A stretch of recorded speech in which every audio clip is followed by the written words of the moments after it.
E aos irmãos aqui presentes, peço-vos que possam abrir em Filipenses. Filipenses capítulo 1. Nós iniciamos o estudo desta carta e hoje vamos continuar a fazê-lo. Agora a partir do versículo 21. Então, Filipenses capítulo 1.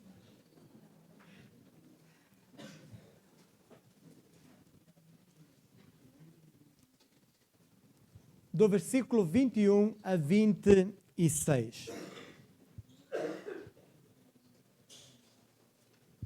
Diz assim a palavra do nosso Deus: Porquanto para mim o viver é Cristo e o morrer é lucro. Entretanto, se o viver na carne traz fruto para o meu trabalho, já não sei o que hei de escolher. Ora, de um e outro lado estou constrangido, tendo desejo de partir e estar com Cristo, o que é incomparavelmente melhor. Mas por vossa causa é mais necessário permanecer na carne. E convencido disto, estou certo de que ficarei e permanecerei com todos vós para o vosso progresso e gozo da fé, a fim de que aumente, quanto a mim, o motivo de vos gloriardes em Cristo Jesus, pela minha presença de novo convosco. O que é que nos move?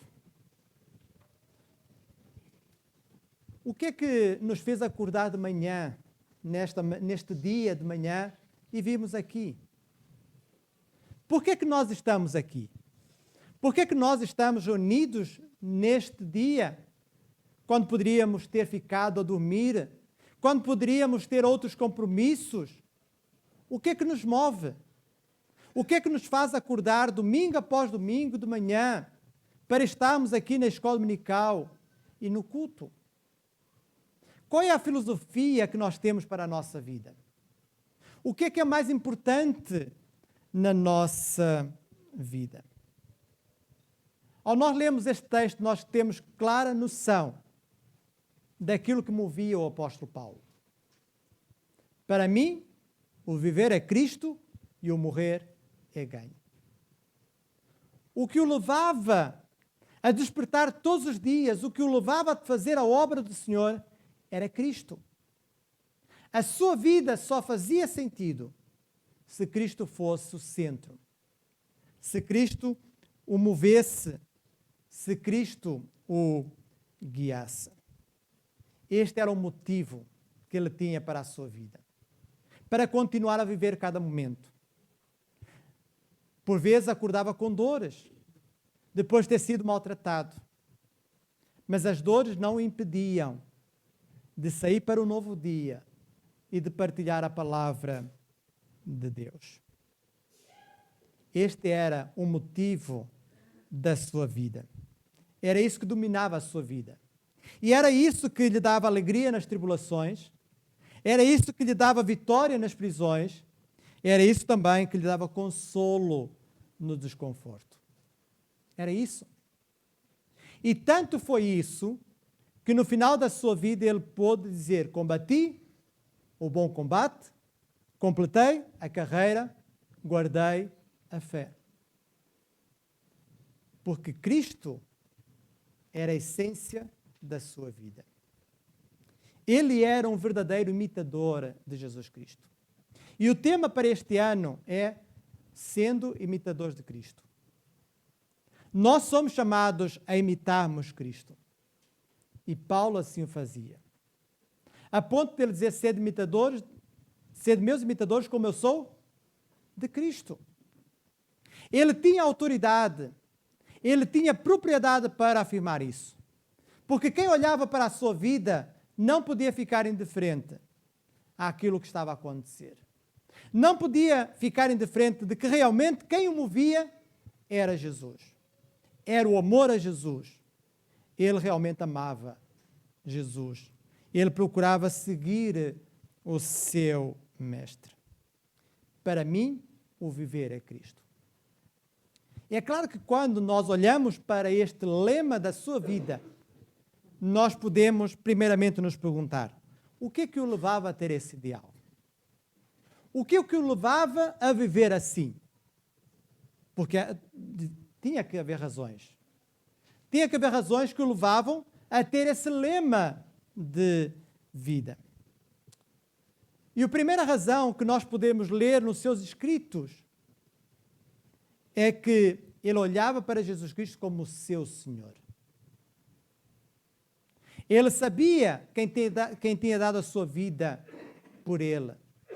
Ele sabia quem o tinha resgatado das trevas, quem tinha pago o preço para que ele então pudesse ser livre. Não está mais no reino do mal, subjugado ao domínio de Satanás, mas ser filho de Deus. Ele reconhecia que Jesus é o Senhor. E por isso que em Romanos 14, versículo 7 a 9, ele diz: porque de nenhum de nós vive para si mesmo, nem morre para si. Porque se vivemos, para o Senhor vivemos. Se morremos, para o Senhor morremos. Quer pois vivamos ou morramos, somos do Senhor. Foi precisamente para esse fim que Cristo morreu e ressurgiu, para ser Senhor tanto de mortos como de vivos. Claramente ele reconhece, somos do Senhor. Pertencemos ao Senhor. É Ele que é o Senhor. E esta era a verdade que estava na sua mente. Tantas vezes ele apresentava-se como servo de Jesus Cristo. Tantas vezes ele olhava para Jesus e dizia: Senhor Jesus Cristo. Nós lemos muitas vezes esta expressão, Senhor Jesus Cristo. Constantemente ele refere quem é o Senhor. Ele sabia quem tinha pago o preço. Por isso ele disse, quando escreve aos Coríntios: fostes comprados por bom preço, glorificai, pois, a Deus no vosso corpo e no vosso espírito, os quais pertencem ao Senhor. Então Jesus, por aquilo que fez, ele adquiriu o direito de ser o Senhor. Não é um Senhor que brota do nada, é o Senhor que pagou o preço para que nós fôssemos dele. Porque outrora nós éramos de outro, agora somos dele para vivermos em amor. Agora já não vivemos mais debaixo da opressão, agora vivemos no amor de Cristo. Nós agora experimentamos este amor. Cristo pagou o preço. Por isso nós somos seu povo, nós somos a sua herança, nós somos o seu reino. E nesse sentido o apóstolo Pedro disse o seguinte: mas vós sois a geração eleita, o sacerdócio real, a nação santa, o povo adquirido, para que anuncieis as virtudes daquele que vos chamou das trevas para a sua maravilhosa luz. Então, por direito próprio, Jesus é Senhor. Então, o que levava a ter esse lema para a sua vida, para mim o viver é Cristo, é porque Cristo tinha pago o preço. É porque Cristo era o Senhor da sua vida. E se era o Senhor, então ele tinha total controle sobre os seus passos. Mas havia uma outra razão.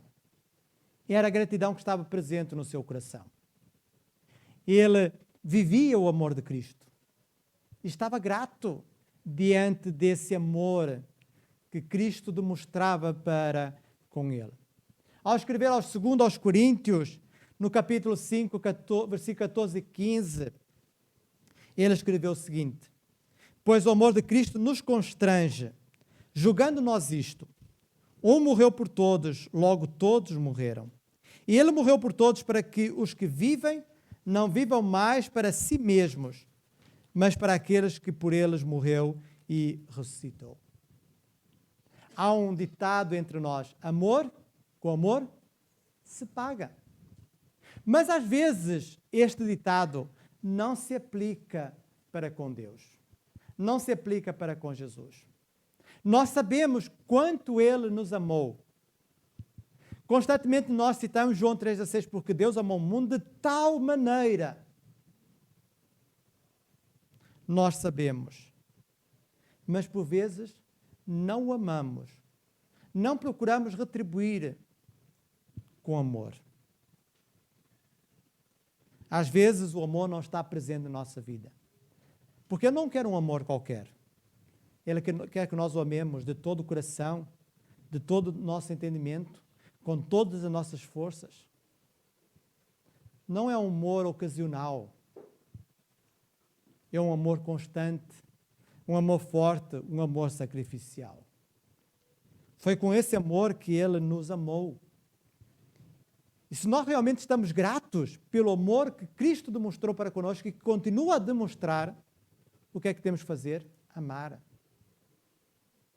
Corresponder a esse amor. Sermos gratos. Porque gratidão, ela deve resultar em amor. E o apóstolo Paulo tinha essa gratidão, porque o amor de Cristo nos constrange. Ele era profundamente tocado pelo amor de Cristo. E por isso, viver para outro, viver em função de outro, não. Para mim, o viver é Cristo. Mas tinha uma outra razão. Era a sua nova vida. Era a sua consagração. Ele em Gálatas 2:20 diz: já estou crucificado com Cristo e vivo, não mais eu, mas Cristo vive em mim. E a vida que agora vivo na carne, vivo na fé do Filho de Deus, o qual me amou e a si mesmo se entregou por mim. Ele tinha uma nova vida. E por isso, ele já não vivia mais para si mesmo. Ele vivia para Cristo. Não eram seus desejos, não eram seus planos que o moviam, mas era assim a vontade do Senhor. Já estou crucificado com Cristo e vivo não mais eu, mas Cristo vive em mim. Então era por isso que ele tinha este ideal. Para mim, o viver é Cristo. Será que nós também podemos afirmar isso? Para mim, o viver é Cristo? Será que nós reconhecemos que Jesus Cristo é o Senhor? É o nosso Senhor? Não é apenas Senhor dos outros, é o meu Senhor, é o nosso? Estou consciente do amor que Ele teve e tem para comigo? Estou a reagir com gratidão e amor? E em relação à minha consagração diante dessa nova vida? Será que eu posso dizer como o apóstolo Paulo, já estou crucificado com Cristo e vivo não mais eu, mas Cristo vive em mim? Então o que levava a ter esse ideal? Cristo é o Senhor, a sua gratidão e a sua nova vida. E qual era o resultado? A ver, nós somos pragmáticos, queremos resultados. O que é que poderia resultar daí? Para mim, o viver a Cristo e o morrer é ganho. O morrer é ganho. Mas nós podemos perguntar, mas que lucro há na morte? A morte só traz lucro a alguns. Mas para o resto dos mortais, que lucro nós podemos encontrar na morte? Porque a morte afasta de nossos familiares e amigos.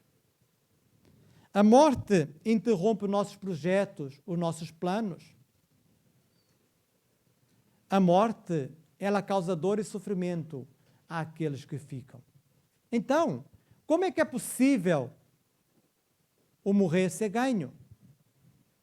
Diante dessas circunstâncias, diante desses resultados, como é que a morte pode ser ganho? Ela é ganho não para todos, mas para aqueles que são filhos de Deus. Porque esses sabem que quando morrerem, vão para o céu. E é por isso que a morte é ganho. Porque nós cremos que há vida para além da morte. E nós cremos, porque a palavra de Deus assim o diz, que depois da morte nós vamos para o céu. E nesse sentido, a morte é ganho. A vida humana, ela não se resume à existência terrena. Mal seria se a nossa esperança estivesse só aqui. Como disse o apóstolo Paulo, se isso acontecesse, nós seríamos os mais miseráveis de todos os homens. Que adiantaria sofrer? Que adiantaria eu renunciar aos meus prazeres se tudo se resumia a esta vida? Mais valia juntarmos aquele adicional. Comamos e bebamos que amanhã morreremos. Vamos viver à vontade, porque tudo termina aqui. E muitos vivem assim. Mas nós não vivemos assim. Por isso que nós abrimos mão dos nossos planos por amor a Cristo. Porque o que nos interessa é fazer a vontade de Deus e não a nossa vontade. Porque sabemos que o tempo aqui é uma peregrinação. Temos uma eternidade com Cristo lá no céu. E por isso, pagar o preço hoje não é nada com aquilo que havemos de receber. E o apóstolo Paulo tinha bem essa consciência. Para mim, o morrer é ganho. E diante disso, nós podemos entender o texto que nós lemos. Reparem o que ele diz. Ele diz que estava preso, sentia que iria ser liberto em breve e que iria continuar a ser-lhes úteis a servi-lo. E ele pensava nos outros. Ele tinha essas duas opções: viver ou morrer. E vejam o que é que ele diz em relação à morte. Ele diz, para mim, e podemos voltar ao texto, ele vai dizer no versículo 23, ora, de um ou outro lado estou constrangido, tendo desejo de partir e estar com Cristo, o que é incomparavelmente melhor. Ele tinha essas duas opções.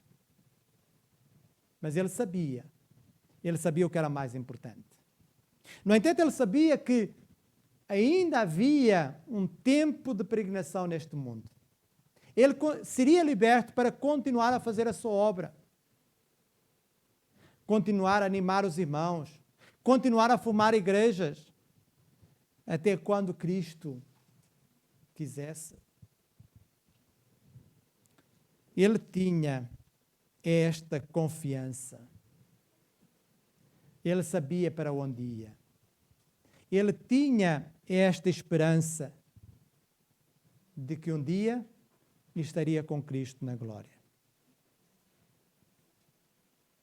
Por isso ele pode dizer, para mim, ver Cristo morrer é ganho. Era isso que ele esperava. Um dia estar com Cristo. E não fazia o que fazia para ganhar a salvação. Ele fazia o que fazia em resposta à salvação que Cristo lhe tinha dado.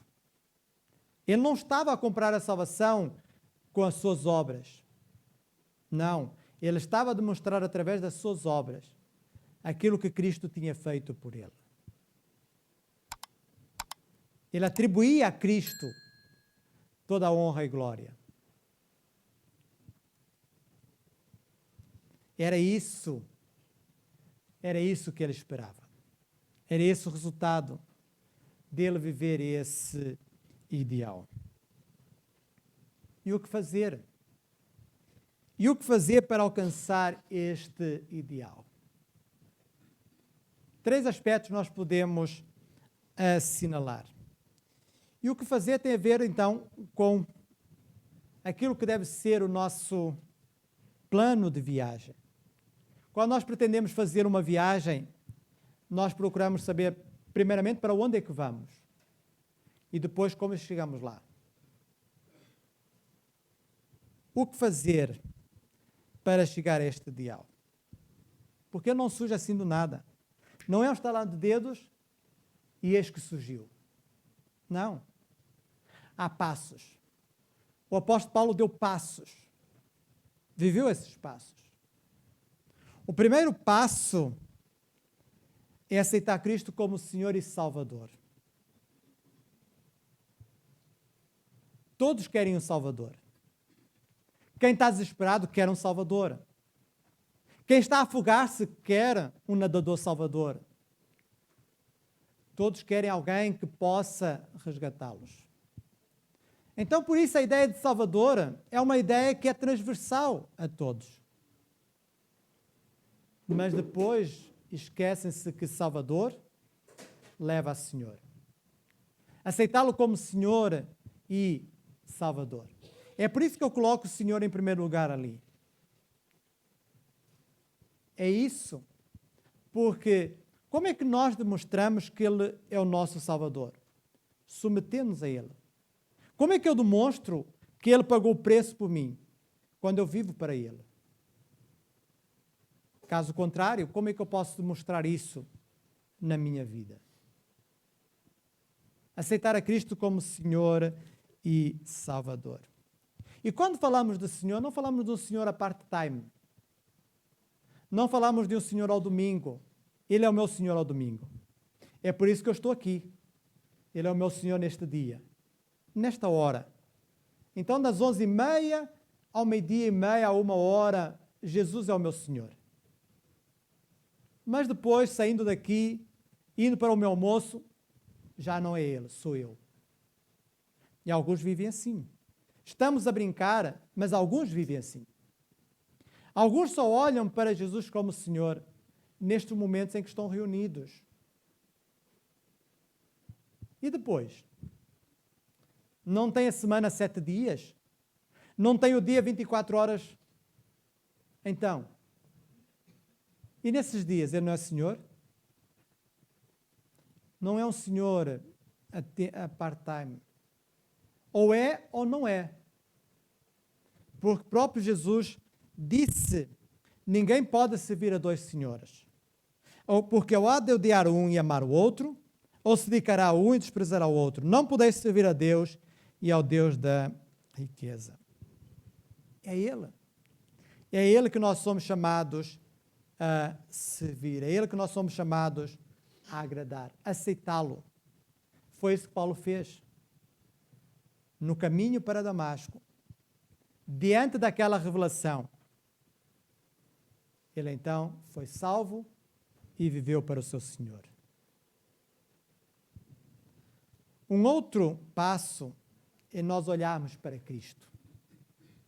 Temos os nossos olhos em Cristo. Todos nós que aqui estamos somos falíveis. Todos nós que aqui estamos podemos falhar. Todos nós. E muitos crentes têm se desviado de Deus porque tinha alguém como referência. Tinha os seus olhos em alguém e essa pessoa caiu. E diante então dessa situação, o que fazem? Desviam-se de Deus. Por quê? Porque não tinham os seus olhos em Cristo, tinham os seus olhos naquela pessoa. E aquela pessoa falhou e eles se desviam. E eles se afastam.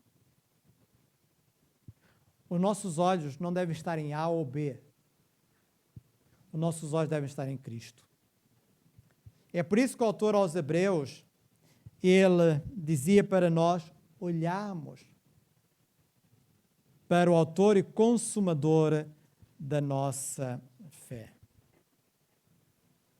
E ai daquele que olha para trás. Ai daquele que tira os seus olhos de Cristo. Lembra-se o que aconteceu com Pedro? Quando ele tirou os seus olhos de Cristo, o que é que aconteceu? Começou a afundar-se.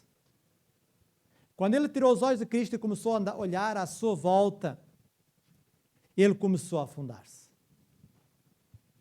E não acontece apenas com Pedro. Pode acontecer com cada um de nós. Se nós tirarmos os nossos olhos de Cristo, nós podemos vir a afundar-nos. Jesus disse que aquele que lança a mão do arado e olha para trás não é apto para o reino de Deus. E era isso que movia o apóstolo Paulo. O apóstolo Paulo tinha os olhos em Cristo. Ele teve decepções na sua vida. Ele chateou-se com Barnabé. Ele teve ali um face a face com Pedro. Ele ficou desapontado por alguns que o abandonaram. Mas ele continuou em frente.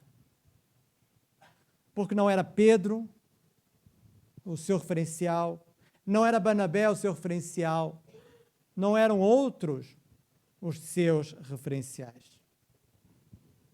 Era assim Cristo.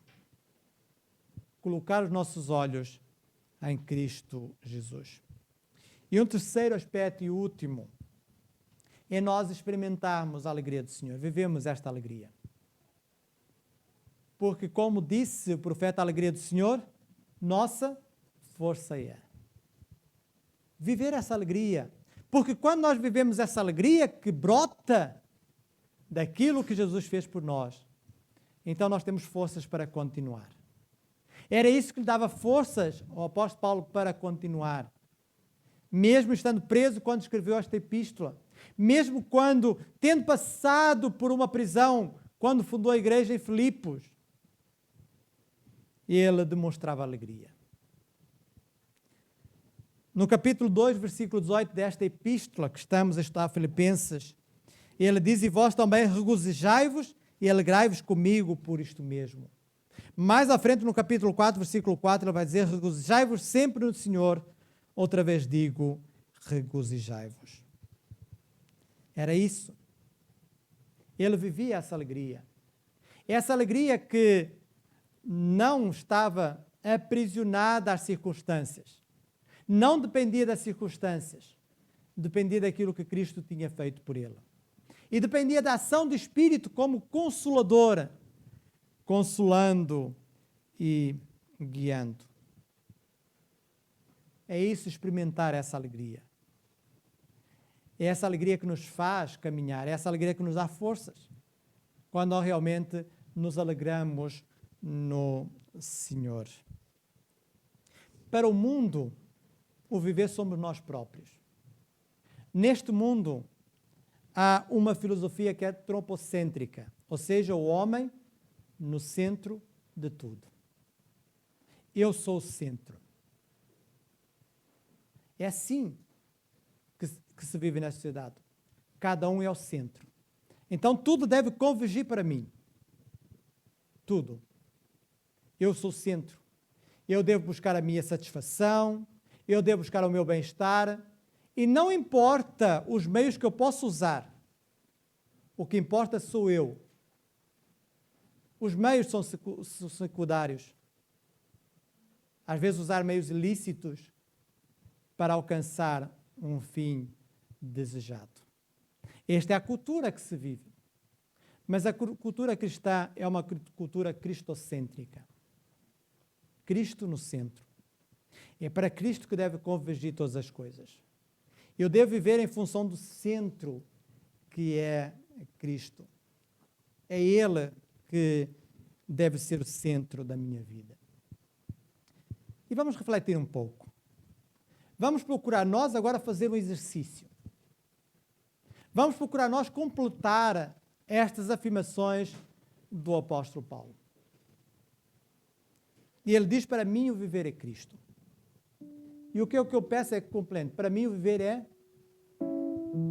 Porque talvez seja fácil nós dizermos Cristo. Mas será que realmente Cristo é a prioridade da nossa vida? Em que é que gira a nossa vida? Em torno de quê?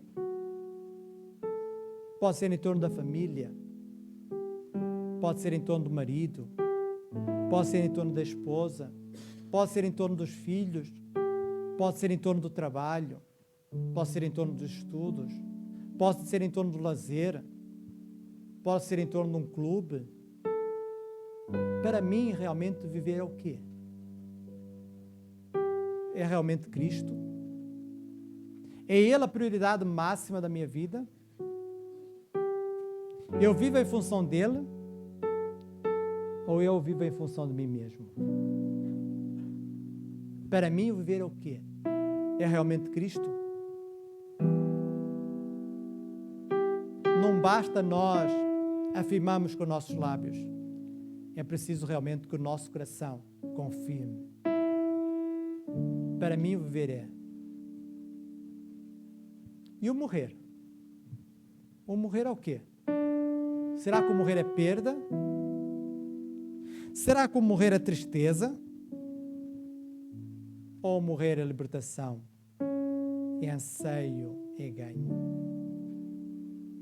Será que realmente nós temos confiança de que um dia, quando partirmos deste mundo, vamos estar com Cristo?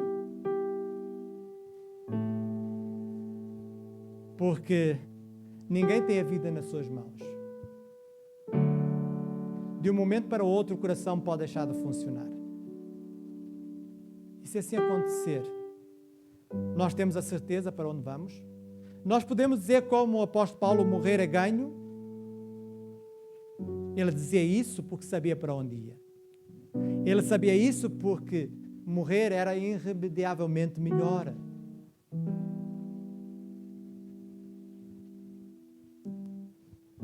O morrer.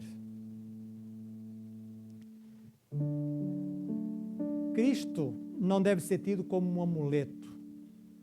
Para muitos, Cristo é um amuleto. É um amuleto do qual eu me socorro quando estou a passar por uma dificuldade. Vou lá a esse amuleto para ver se ele me dá sorte. E muitos adoram a Cristo, muitos andam com Cristo por aquilo que Cristo faz. Mas não é dessa forma. Nós devemos andar com Cristo por aquilo que Cristo é. É diferente.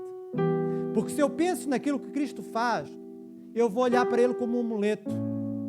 Para alguém que está disponível para me servir sempre que eu quiser. Mas não é isso que Cristo é. Cristo é o Senhor. Então eu adoro por aquilo que Cristo é. E é claro que também, tendo presente aquilo que Ele é, eu vou adorá-lo por aquilo que Ele faz. Mas eu não estou concentrado naquilo que Ele faz. Seja o que Ele fizer, isso não importa. Como aqueles amigos de Daniel. Se Ele quiser nos libertar, Ele pode nos libertar. Mas se Ele não libertar, fica sabendo, ó Rei, que não serviremos aos teus deuses. Nós não devemos adorar se Ele faz ou não faz. E quantos se afastam de Deus, quantos reclamam com Deus, porque Deus não lhes dá aquilo que eles querem. O nosso Deus não é obrigado a dar-nos nada. Nós não podemos exigir nada de Deus. Ele dá-nos fruto do seu amor. E nós devemos refletir sobre isso. E por isso, antes de nós participarmos deste memorial, vamos nos examinar a nós mesmos em oração. Vamos orar ao nosso Pai, para que assim, examinando-nos a nós mesmos, nós possamos participar do pão e do vinho. Vamos fazer este exame. E se realmente Cristo não é o centro da nossa vida, vamos pedir perdão ao Senhor. Vamos renovar o nosso compromisso com Ele, para que Ele seja o Senhor. Se eu vivo, mas não sei o que vai acontecer depois, se eu não tenho confiança, vamos orar para que o Senhor aumente a nossa fé. Vamos orar para que o Senhor salve as nossas vidas, porque por vezes o medo de morrer pode ser um sinal de que nós não sabemos para onde vamos.